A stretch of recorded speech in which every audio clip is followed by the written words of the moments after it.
Então vamos, com a graça de Deus, dar início a esta mensagem final desse dia, dessa manhã. E eu gostaria de trazer a história de dois arautos do Advento hoje, Bengel e Galsen. Nós, semana passada, estudamos um pouco sobre a história de John Wesley, Carlos Wesley, que são aqueles que são depois da Reforma Protestante do século XVI, com Lutero, Calvino, Zwinglio e outros, mas antes do Adventismo. John Wesley está nesse meio aí e ajudou muito a avançar no entendimento da santificação, como vimos. E agora nós vamos ver a experiência desses homens que são, digamos assim, os predecessores daquilo que viria a ser o movimento adventista, separado das igrejas mais tarde. Porque surgiu como algo interdenominacional, envolvendo várias igrejas protestantes. Mas antes de irmos para a história desses dois grandes homens, eu gostaria de ler rapidamente com os irmãos alguns dos textos bíblicos que formam a base do pensamento desses homens e formaram a base então para o Adventismo. Apocalipse 14 é o primeiro texto. Apocalipse 14, os versos 6 e 7, vamos ler. Capítulo 14 de Apocalipse, na verdade, os versos 1 a 5 tem uma visão, do Cordeiro no Monte Sião com os 144.000. Fala um pouco em relação a isso, aqueles que não são contaminados com mulheres, são virgens, e seguem o Cordeiro para onde quer que vá. Na sua boca não se achou engano. E no verso 6 é introduzido uma nova visão, desconexa em termos cronológicos, com o que vinha antes, uma vez que esta cena de Apocalipse 14, 1 a 5 faz referência ao triunfo final dos santos. Mas para eles chegarem lá, ocorreu algo antes. E é isso que os versos seguintes vão nos ensinando. Porque eles tinham uma mensagem especial para os últimos dias. E os irmãos podem notar que depois, os versos 14 a 20 também fala da ceifa, mostrando o momento da vinda em glória de Cristo, aonde ele vem resgatar os seus e a destruição dos ímpios é apresentada. Então, no meio disso tudo, os versos então 6 ao 13 apresentam uma responsabilidade atual. Eu queria destacar então, não é o foco do estudo hoje, as 3 mensagens, mas a primeira que deu início a tudo isso, Diz assim o verso 6: E vi outro anjo voar pelo meio do céu, e tinha o Evangelho eterno, para o proclamar aos que habitam sobre a terra, e a toda nação, tribo, língua e povo, dizendo com grande voz: Temei a Deus e dai-lhe glória, porque é vinda a hora do seu juízo, e adorai aquele que fez o céu e a terra e o mar e as fontes das águas. Essa é uma mensagem que não foi apresentada por Lutero, não foi apresentada por Wesley, mas eles entenderam então que já tinha chegado o momento de apresentá-la, porque fala que essa mensagem é no momento que vinda é a hora do seu juízo, já nos últimos dias deveria ser apresentada. E eles entenderam que tinham alcançado isso, e por isso apresentaram na figura desse anjo, representante então de um povo que prega aqui na terra também, e diz que esta mensagem não deixa de ser o quê? O Evangelho eterno. Essa é a mensagem agora trazendo à humanidade a noção de que aquele que fez o céu, a terra, o mar, a fonte das águas, ele deve ser adorado. Aqueles que nessa época já estavam se envolvendo a ideias ateístas, seculares, evolucionistas, deveriam volver a atenção a esse Criador nosso e mantenedor de tudo. E a parte do juízo é algo que mais tarde o adventismo iria entender melhor, desenvolver. Mas naquele momento eles enxergavam a segunda vinda de Cristo, culminando então juntamente com o juízo divino. Não entendiam de um juízo que precederia a volta de Cristo.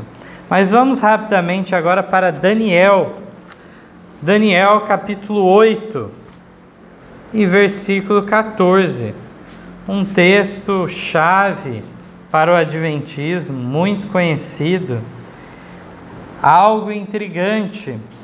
Daniel 8,14 diz: E ele me disse até 2.300 tardes e manhãs, e o santuário será purificado. E é aqueles que naquela época se detiveram a pesquisar o assunto, foram descobrir o início dessa contagem profética lá em Daniel 9, onde tinha a explicação de como dar início a esse conto profético. E eles então chegaram a conclusões que por volta de 1844, com alguma variação de data entre eles, por volta de 1844 se cumpria essa profecia. E eles entendiam que o santuário era o quê? A terra purificada pelo fogo. Só mais tarde, então, o adventismo viria a entender que havia sim um santuário não feito por mãos humanas lá no céu e que Cristo teria que oficiar lá numa obra especial de juízo investigativo antes que viesse à terra. Eles não entendiam naquele primeiro momento. Mais um texto em Daniel, antes de entrarmos na parte histórica. Daniel 12 também nos traz uma profecia que corresponde à época destes homens. Aqui nós vemos então em Daniel 12, no versículo 4, o seguinte: E tu, Daniel, encerra essas palavras e sela este livro até o fim do tempo. Muitos correrão de uma parte para outra e o conhecimento se multiplicará.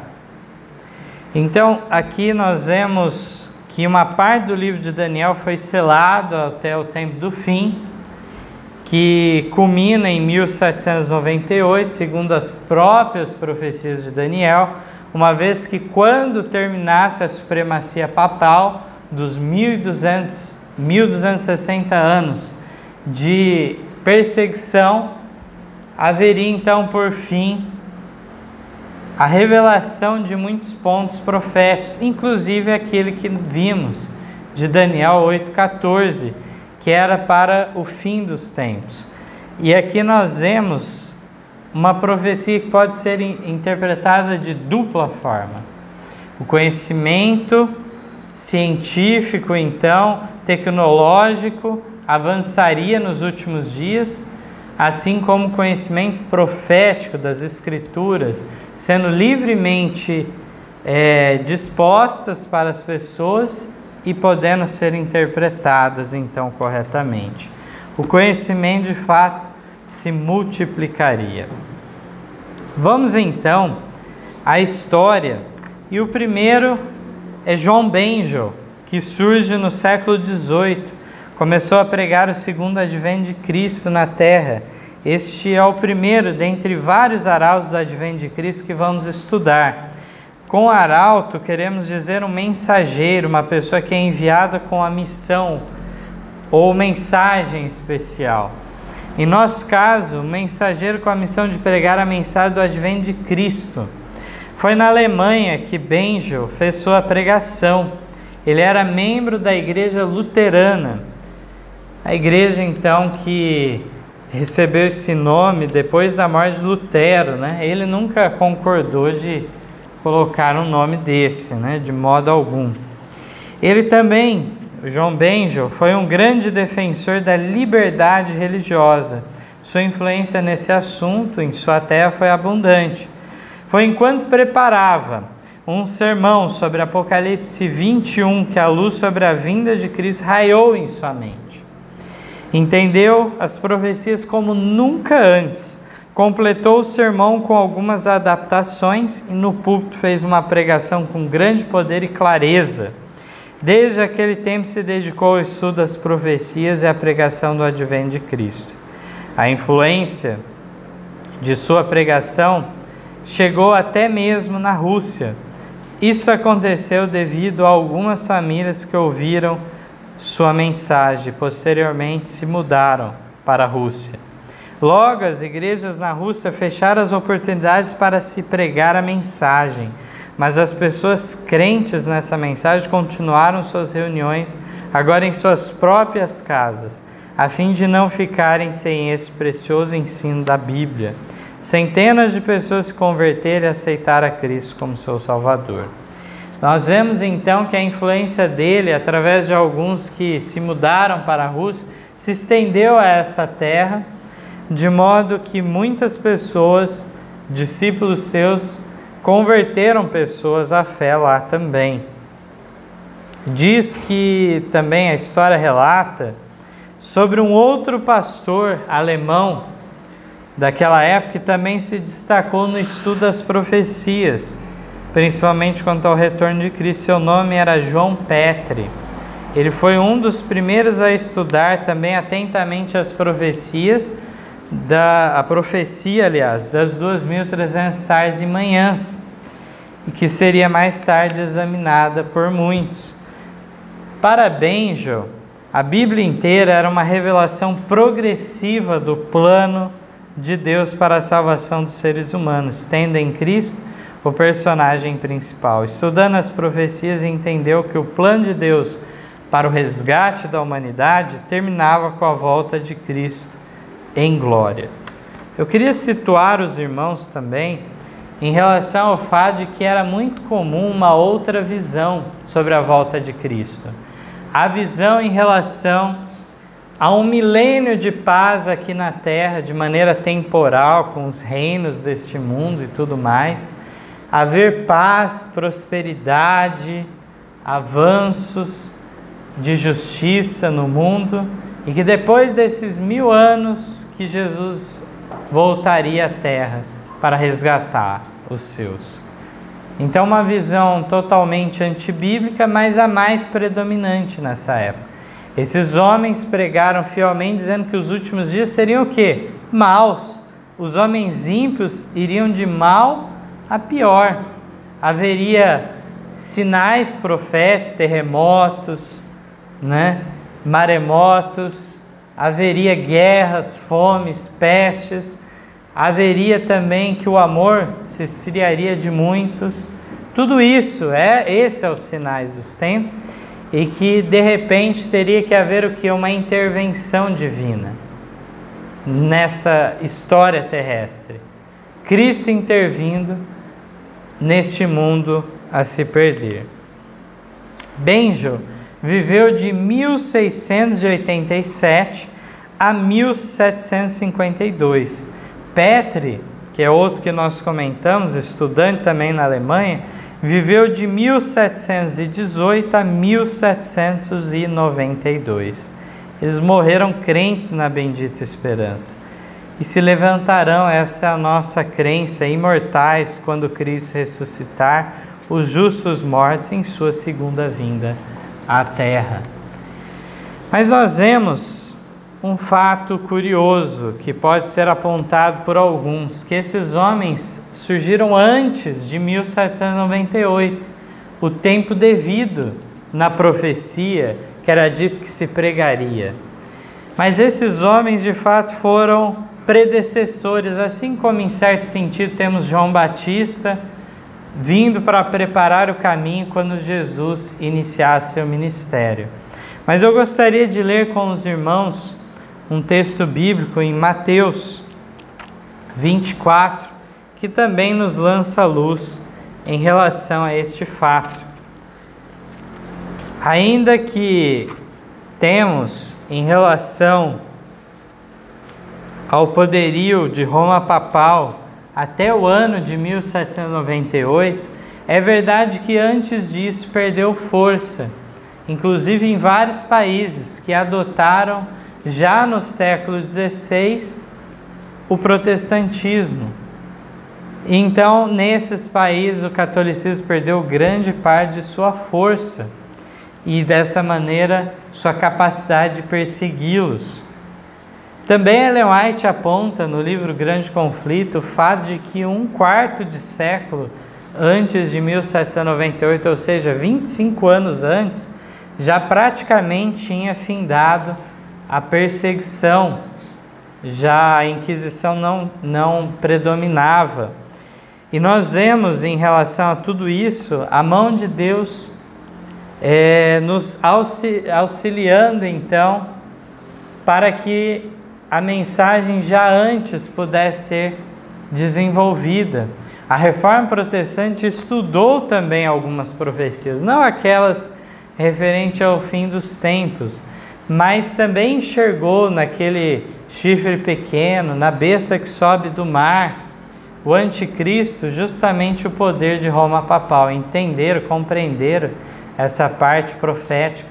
Um outro nome ilustre eu queria destacar nesta manhã é Isaac Newton, também antes de 1798. Ele também foi alguém que compreendeu várias profecias, lançou luz sobre o método historicista, da sucessão de eventos históricos ao decorrer da época do profeta até a volta de Cristo. Nós encontramos aqui em Mateus 24 justamente aquele sermão profético que já comentamos também algo do seu teor nesta manhã. E nós vemos aqui que em relação a esses tempos de perseguição também são relatados aqui. Eu gostaria de destacar em Mateus 24 os versos 21 e 22, que nos trazem luz sobre esse ponto. Diz assim: porque haverá então grande aflição, como nunca houve desde o princípio do mundo até agora, nem pouco há de haver. E se aqueles dias não fossem abreviados, nenhuma carne se salvaria, mas por causa dos escolhidos serão abreviados aqueles dias. Então já tinha sido profetizado que Deus abriria caminho mesmo em meio à perseguição, além de ele ter sua igreja no deserto, os valdenses, albigenses, que viviam de maneira mais isolada. Deus pouparia muitos, diminuindo a perseguição, aumentando o conhecimento, antes mesmo de 1798, porque aqui diz o quê? Aqueles dias foram abreviados, para que então não fossem toda a carne finda, mas que pudesse, de fato, ter aqueles que tivessem o verdadeiro conhecimento do Evangelho. Então aqui nos esclarece esses textos, essas considerações, o porquê da existência já desses arautos do advento antes do tempo determinado. E vemos então, em relação a isso, que não são conclusões também meramente nossas, mas a própria mensageira do Senhor, no livro Grande Conflito, no capítulo 20, um grande movimento mundial, ela nos traz o relato desses homens de antes. Um outro nome que vamos comentar no momento futuro é o de Manuel Lacunza, que cumpriu seu papel escrevendo um livro, ainda com pseudônimo, para escapar da Inquisição, e que mais tarde seu livro, que ele tinha escrito em espanhol, foi traduzido em inglês na Inglaterra, e então ele causou uma convulsão naquele país, de modo a muitos pregarem essa mensagem que ele já tinha entendido antes. Então nós vemos em todos esses relatos trazidos pela própria mensageira do Senhor, que esses homens tomam sua parte, Agora, em relação ao início, propriamente da proclamação da mensagem do primeiro anjo, temos a partir de 1798 com vários arautos em muitos países, em muitos lugares, simultaneamente surgindo. E eu quero trazer a história de um desses nesta manhã.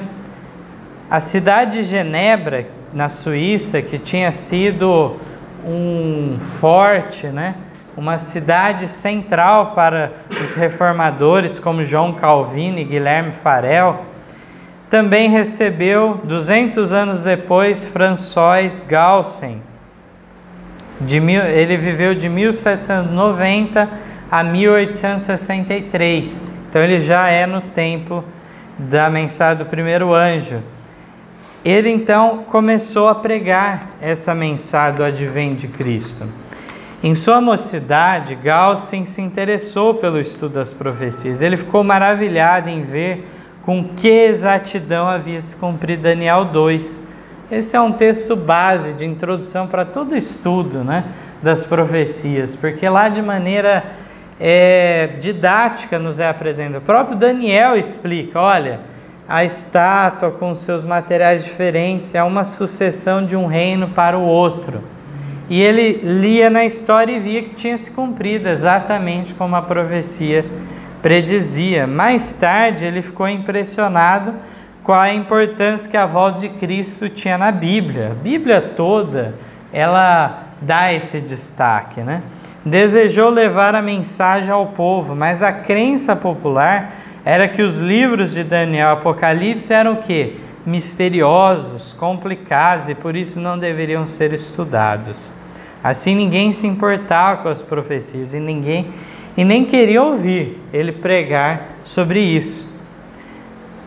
Então, até hoje, em nossos dias, tem muito desse pensamento, em grande parte das pessoas, de achar então que é um livro misterioso, selado, que não é compreendido e não é estudado, então, por consequência. E a tática que Gaussen usou não poderia ser melhor.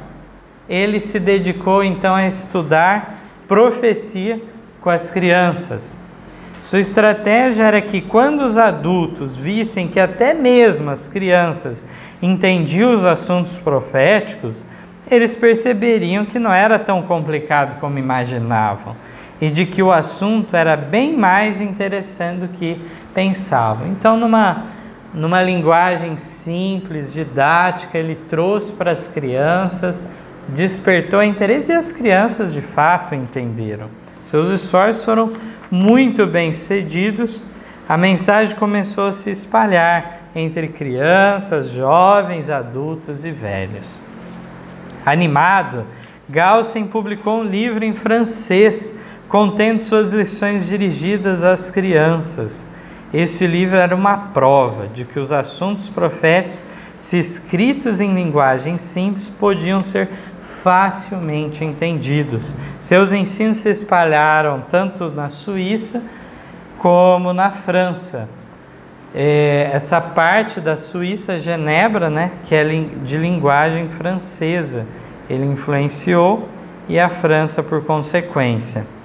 Gaussen foi um dos mais queridos pastores, pregadores da língua francesa. Ele também foi professor por muitos anos. Entre todos os cargos e funções que recebeu, o que ele mais gostava era de ensinar as crianças. A todas elas, Gaussen procurou instruir acerca da vontade de Deus.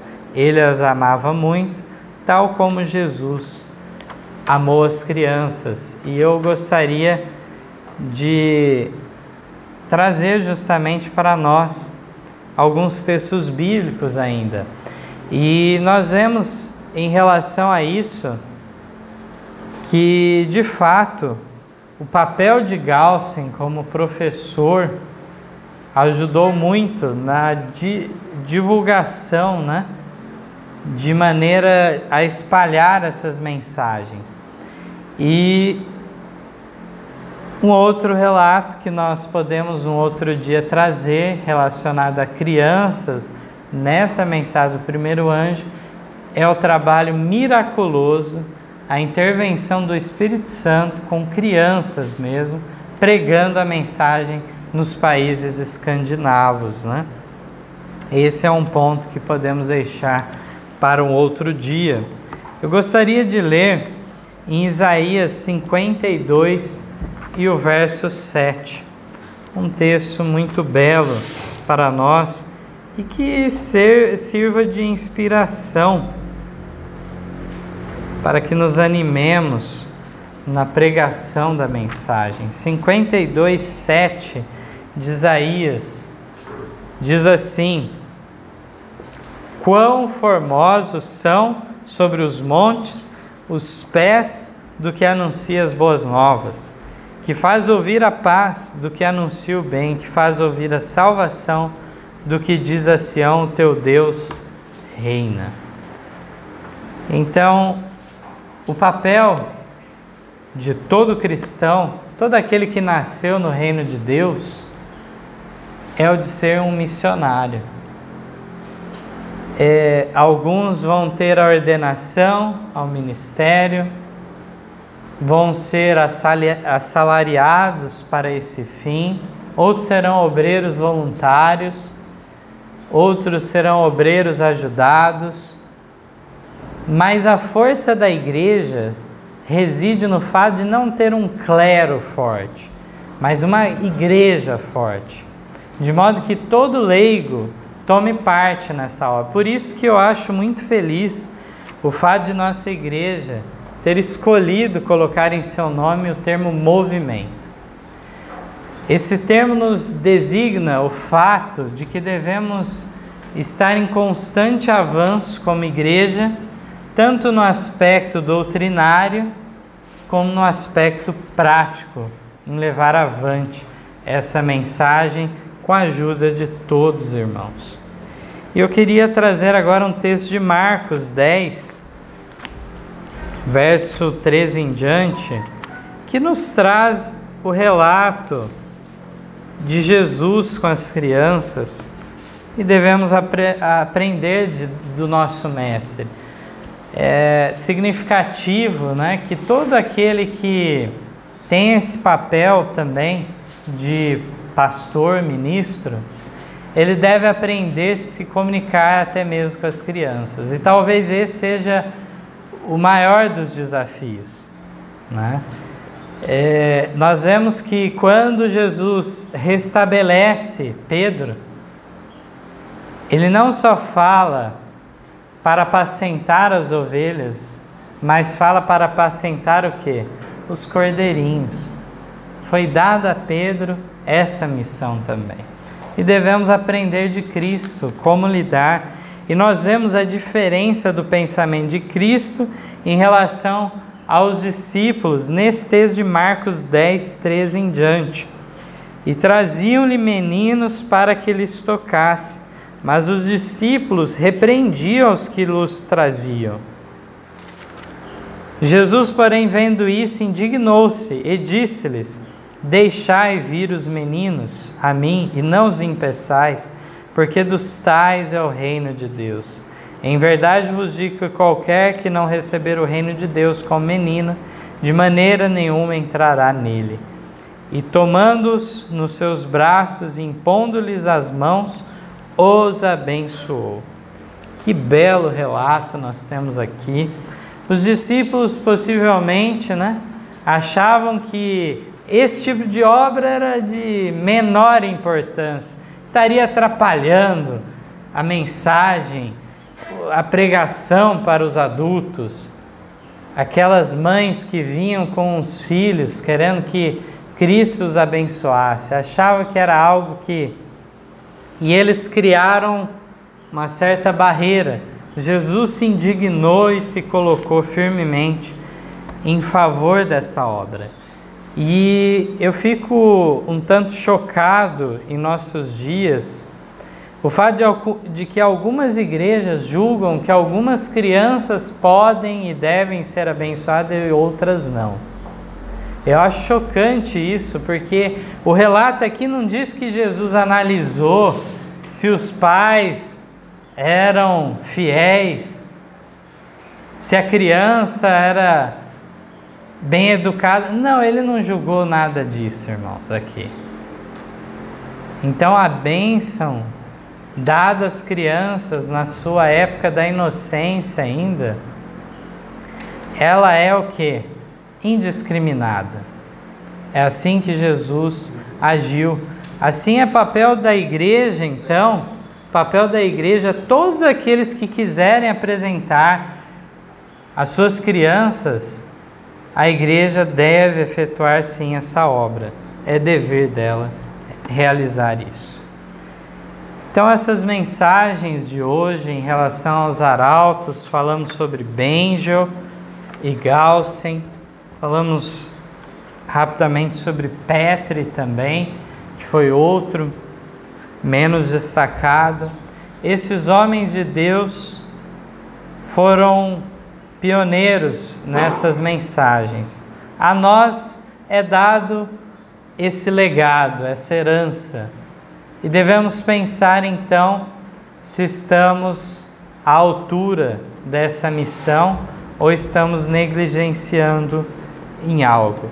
Possamos então avançar a cada dia nessas mensagens e, por fim, estarmos de fato prontos, que quando Cristo vir dar o galardão merecido a cada um, o prêmio, a recompensa, possamos estar entre aqueles então que obedeceram a Deus por amor, voluntariamente, porque é assim que Deus quer.